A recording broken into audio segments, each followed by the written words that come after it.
you're still going hat in hand? It was an eye-opener, because I've always been told, well, Spike, you never had a film that made over $100 million, but, you know, what we really care about is box office. Is it because you're black? I think a lot has to do with it. There's another truth that Spike doesn't talk about. Columnist Joseph Phillips has been an actor in Hollywood for more than 20 years, since starring in The Cosby Show. He's forgetting that this is a business.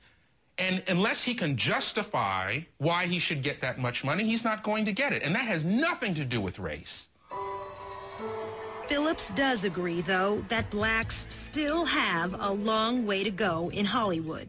The way that race plays out in the greater society plays itself out in Hollywood and in show business as well. And when you see the dearth of black executives in the studio system, that's evidence. But Phillips also points out the successes of two of the biggest powerhouses in the entertainment industry. The perspective that Oprah Winfrey brings, that Will Smith and the projects that they have are terrific. It's an indication of the progress that we've made. Another indication, the smash hit Ray, about the extraordinary life and career of Ray Charles. But guess what? Ray was financed almost entirely by white conservative billionaire Philip Anschutz. Well, it was a shock, but... For his movies, Spike Lee says he's used to going around the studio system for funding. So I made this list up Of your rich friends? of people I could call up on the phone. Come on, brother, give me a hug. He tapped that list when he ran out of money while producing the film Malcolm X. Bill Cosby was the first call. I called Bill up, asked how he was doing, asked him how Camille was doing, and he said, Spike, how much do you need?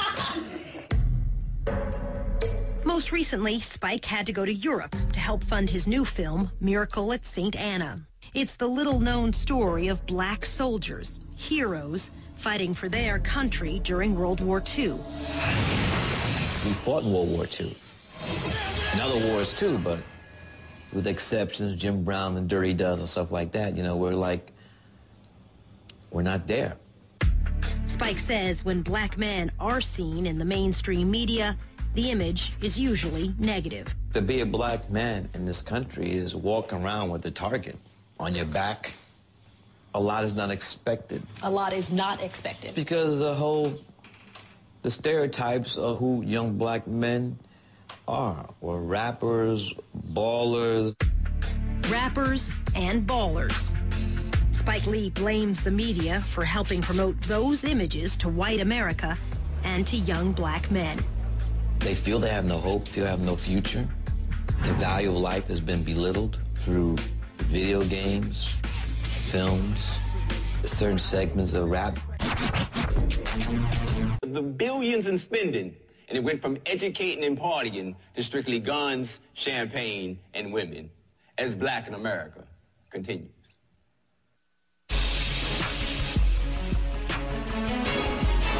Today's rap is under fire. Critics say hip-hop culture promotes a gangster image of black men, sex, violence, and misogynistic images of black women. But rap isn't rooted in sex and violence. It gained ground in the 80s as a voice of black consciousness. Hip-hop was, in its beginning, this incredibly original art form that was a voice for the disenfranchised and, a real empowering message. Angela Burt Murray is editor-in-chief of Essence, one of the most popular magazines for black women in America. But she's critical of the current state of rap. I think that that's the dangerous side to this point where hip-hop is right now. The idea that there's only one type of black man that you can be. It's become a global phenomenon, a $10 billion industry with young whites, surprisingly, the largest buyers. Its appeal crosses generational and racial lines. It's the boy JD repping Bonafide News. In Little Rock, Arkansas, class is in session, a rap class.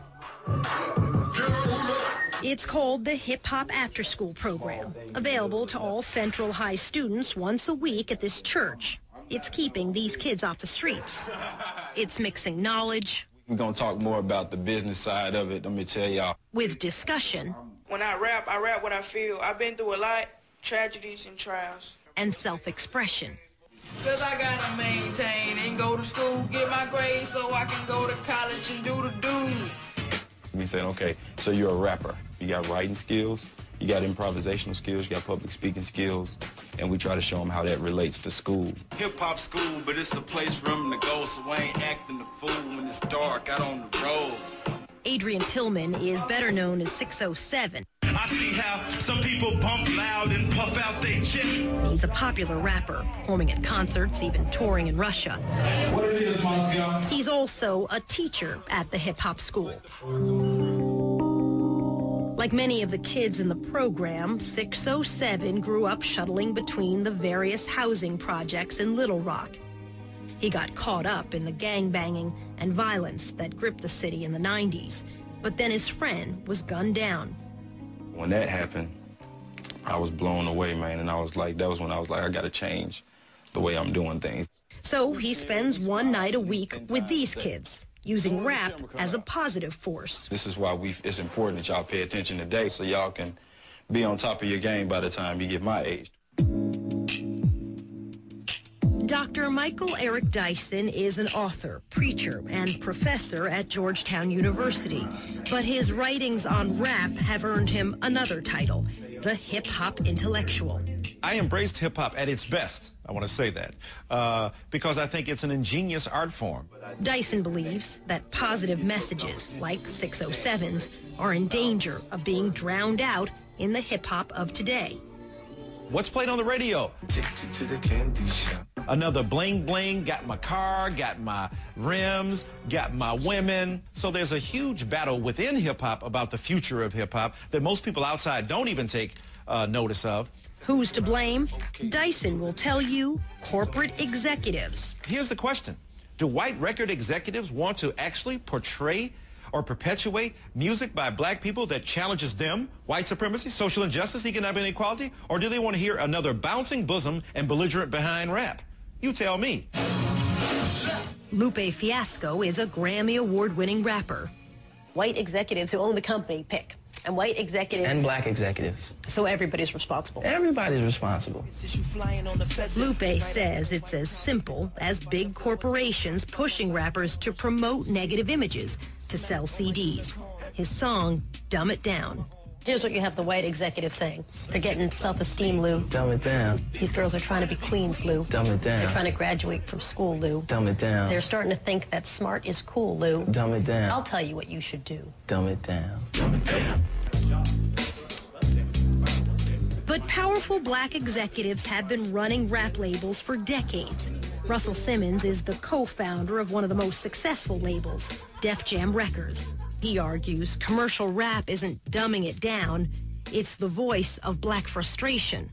I would ask you to play the top 10 rap records of last year. I got my paper. The ones that you think on the surface are so scary are likely to be telling you the struggle being locked in the ghetto and how frustrating it is. For better or for worse, they still are the vocals for people who otherwise wouldn't have a voice.